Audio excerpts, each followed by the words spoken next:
Alright, so in this video, I'm going to be proving to you guys that pi is equal to 3.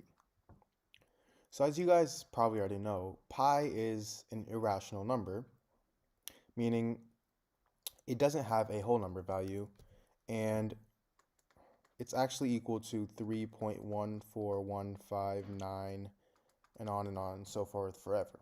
So that's why it's an irrational number. It's that just don't stop going. So in this video, I'm going to be proving to you guys that pi is actually equal to 3 and not the irrational number that we all know it is. So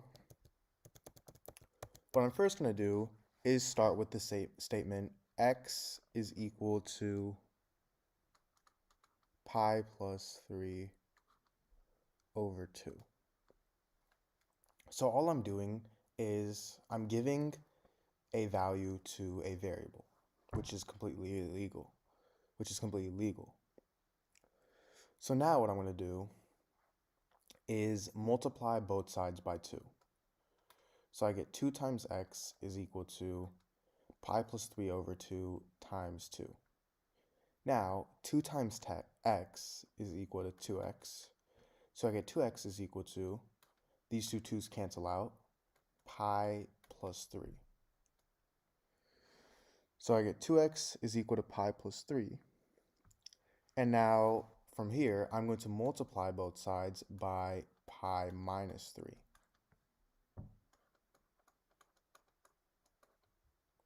So I have pi minus 3 times 2x is equal to pi plus 3 times pi minus 3.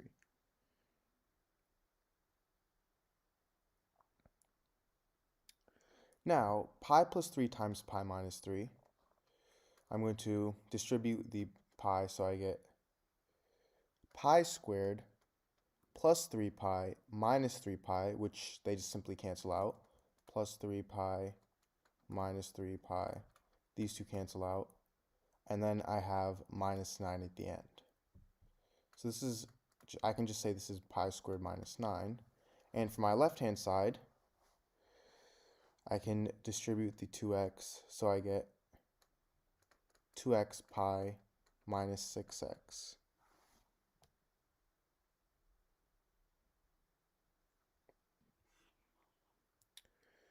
And now from here, I'm going to add x squared on both sides. So I have x squared plus 2x pi minus 6x is equal to pi squared minus 9 plus x squared. And let me just reorder this real quick. I'm going to write this as x squared minus 6x plus 9. So I'm going to add 9 on both sides. Is equal to x squared minus 2 pi x. So I'm going to subtract 2 pi x on both sides. And at the end, plus pi squared. So I have x squared minus 6x plus 9 is equal to x squared minus 2 pi x plus pi squared. And now, x squared minus 6x plus 9, this factors out into x minus 3 squared. And x squared minus 2 pi x plus pi squared is the same thing as x minus pi squared. So I have x minus 3 squared is equal to x minus pi squared. And now, I want to cancel these two squares, so I'm going to take the square root on both sides. So now the square root of x minus 3 squared is equal to x minus 3. And the square root of x minus pi squared is equal to x minus pi. So I get x minus 3 is equal to x minus pi. So now I'm going to cancel these two x's out by subtracting x on both sides. So now I get negative 3 is equal to negative pi. And now if I multiply both sides by negative 1, I get pi is equal to 3. So there you have it. I just proved that pi is equal to 3. So now where did I go wrong? Because obviously we know that pi is not equal to 3. So where did I go wrong?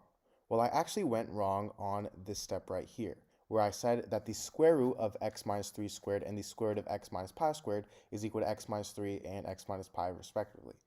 Well, this is actually not true, the square root of x minus 3 squared isn't equal to x minus 3, is equal to the absolute value of x minus 3. And same goes with the square root of x minus pi squared. It's not equal to x minus pi. It's equal to the absolute value of x minus pi. So the reason this is so important is because now I get x minus 3 is equal to negative x minus pi. Or also negative x minus 3 is equal to positive x minus pi, since we're taking the absolute value of these two. So if we want to solve x minus 3 is equal to negative x minus pi, we're going to have to first distribute the negative sign. So I get x minus 3 is equal to negative x plus pi. So now if I add x on both sides, these two cancel out. So I get 2x is equal to 3 plus pi. And x is equal to 3 plus pi over 2, which, going back, is what we started with. So there you have it. That is something really important to know, that the absolute value is, the square root of a square isn't just the normal version, it's the absolute value of that. Alright, so in this video, I'm solving the equation x to the power of 3 is equal to 3 to the power of 3.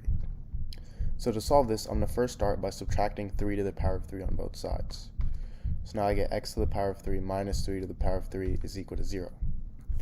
Now from here, if I have something in the form a to the power of 3 minus b to the power of 3, this is equal to a minus b times a squared plus ab plus b squared. So this turns into x minus 3 times x squared plus 3x plus 9 is equal to 0. So now from here I get two equations.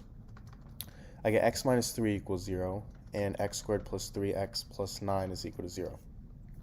So obviously for x minus 3 equals 0, x is equal to 3. So this is one solution. And now for x squared plus 3x plus 9 equals 0, I can use the quadratic formula, which is negative b plus or minus the square root of b squared minus 4ac all over 2a. So this turns into negative 3 plus or minus the square root of 3 squared, which is 9, minus 4 times a, which is 1, times c, which is 9, all over 2a, so 2 times 1. And this turns into negative 3 plus or minus the square root of 9 minus 36 over 2, which is equal to negative 3 plus or minus the square root of negative 27 over 2, which is equal to negative 3 plus or minus the square root of 27 times the square root of negative 1 over 2. Now, 27 is the same thing as 9 times 3. And the square root of 9 is 3, so I get x is equal to negative 3 plus or minus 3 root 3. And the square root of negative 1 is actually equal to the imaginary number I. So these are two more solutions to this equation.